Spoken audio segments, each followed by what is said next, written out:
Hello, and welcome to the Weekly Watch podcast series. I'm John Briggs, Global Head of Desk Strategy. This series helps you cut through the noise of global financial markets with a quick take on the upcoming trends to watch. Hello, everyone.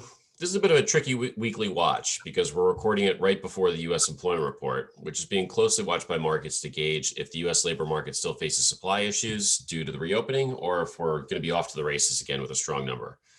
Generalizing greatly, if it's the former, perhaps we can delay talking about the Fed tapering for a few more weeks. But if it's strong, then the conversation about the Fed may come back to the fore, especially as we look forward to this coming week and what's going to be a very important CPI report. As a reminder, it was the last CPI report that, being much stronger than expected, not only further fueled taper talk in the marketplace, but also, in my view, caused the Fed to start talking in a much more balanced way, something we've discussed in the last few weeks. So this upcoming CPI report in the US is going to be key for the near-term outlook, especially as that leads into a Fed meeting the week after. Meanwhile, in the UK, we've also seen some recent communication that the market has viewed as hawkish, with the Bank of England's Liga refraining from pushing back against the recent rise in gilt yields, which also boosted sterling, instead seeing that recent rise in both as a sign of economic optimism. To be true, both the Fed and the Bank of England are a microcosm of what's turning out to be increasingly hawkish central banks in much of the Anglo-economic world. The US, UK, Canada, and even New Zealand, perhaps Australia is the current exception, but all of these are turning out to be a little bit more hawkish. Now, I say hawkish, but really they're just kind of less dovish on a very, dovish scale of central banking. But at this stage, as we've talked about, small shifts, even in, going from super dovish to a little bit dovish, are causing market reactions. Now, this all stands in great contrast to the ECB still, which we see this coming week as remaining dovish at their meeting, with a very extended period, not just of QE ahead, but of low rates. Indeed, we feel the market is actually priced in a little bit too much in the front end of the rate market there in the way of potential ECB hikes down the road, even as we remain very optimistic on the growth outlook. It's simply the case that Europe just remains a little bit behind the US and the UK in the economic and the inflationary and the reopening cycle. So given, as I said, this recording is kind of wedged between the employment report and before the ECB and the US inflation data in this coming week, I was actually wanted to use this time to talk to Paul Robson, our co-head of G10 currency strategy, to focus on a little bit of what I just kind of talked about. So two questions, one near-term and long-term, Paul. There's a lot of noise in the near-term data. We're going to have a lot of important data coming up. But even if we get some rising concerns about the Fed, let's say we've got a couple of strong data prints and, we start to kind of ramp up that taper talk or, again, moving from super dovish to less dovish. And we talk about the Fed potentially moving up their timing. Do you actually think that causes a major shift in our dollar views, or is the backdrop just still, have enough momentum that we kind of continue to be optimistic in a lot of fronts?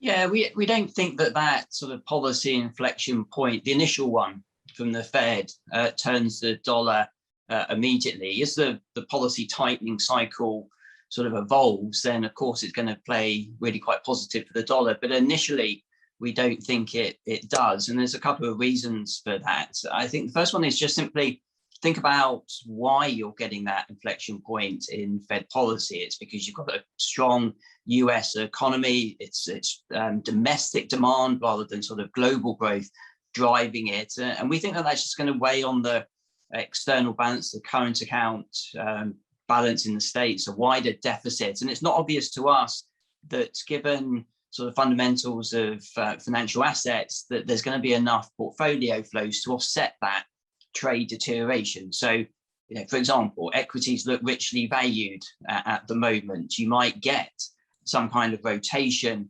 out of tech into other sectors of the equity market that maybe not sort of support flows into the US as previously. And of course, you've got other economies that are doing pretty well at the same time. So the commodity producers are seeing, stronger growth. You have central banks tweaking their guidance very much as you've said. And so I think investors will seek to move their portfolio flows away from the dollar, despite that strong growth in the States that's ultimately leading to that initial policy inflection point. The other point I'd make is just thinking about, previous episodes of a change in Fed policy and what that did for the dollar. So a couple of episodes in the recent past, 2013 or 17 and 18. Now, when we think about 13, that was the taper tantrum. QE was new. We'd never really had a quantitative easing program, let alone an exit. And of course, we saw lots of volatility. Rather, we think the sort of 2017, 2018 episodes are more appropriate here. Now, 2017, the Fed started to think about sort of tightening. The US economy was relatively strong, but so was the world. Remember, this was a time when you had stimulus from China, you had political risk in Europe receding around the French presidential election. So the dollar continued to go down. And it wasn't until 2018 when you had that period of US exceptionalism, the rest of the world slowed, China's stimulus faded, that initial boost to European growth faded, but the US was out on its own with a tightening Fed. And that's the more dollar positive environment. At the moment, are we in the sort of 2018? Not really. It's more 2017 because of global growth is strong. It's interesting you mention that because, when it comes to the kind of the rate cycle too, we also think that 2017 period is something that we're in now. So that all lines up. So thinking longer term, I referenced that central banks sequencing at different speeds and different times, despite the fact we do have, this global growth momentum that is fairly concerted, but that doesn't mean that everybody's going to be raising rates at exactly the same time or pace. So as we look ahead, we're talking a lot about tapering right now, and these especially the Anglo economy, central banks are starting to think about or look into next year's for potential rate hikes. When do you think that relative currency valuations will start to focus on not just like talking about tapering or the economic recovery and the pace of the recovery which we're doing now, but on the different speed and sequencing for rate hikes? Well, I think you're actually seeing it now. We think it's a theme that's going to build through the year. I think by the time we get to the end of the year, it will be the dominant focus for currency markets. So there'll also be a focus on whether the fiscal easing that we've seen because of the pandemic ultimately exhausts. But it's certainly going to be a theme that builds. But right now, you've had some examples of central banks tweaking their guidance, a little bit more of a focus on that crucial first rate hike, and the currencies have moved. So up to this point, the last 18 months or so, our core framework for looking at global currencies has been one of relative growth. Coming out of the pandemic, who are the winners, if there are anyone that can be called a winner in this global pandemic, but the laggards, the countries that have been the biggest losers.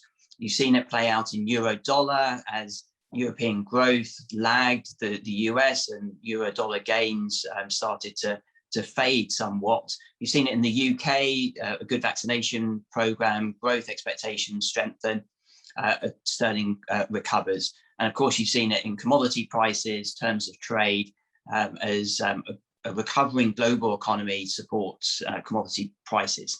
But now I think the market is going to be increasingly focused on the exit of very accommodative monetary policy. And countries and central banks will go at different speeds in this.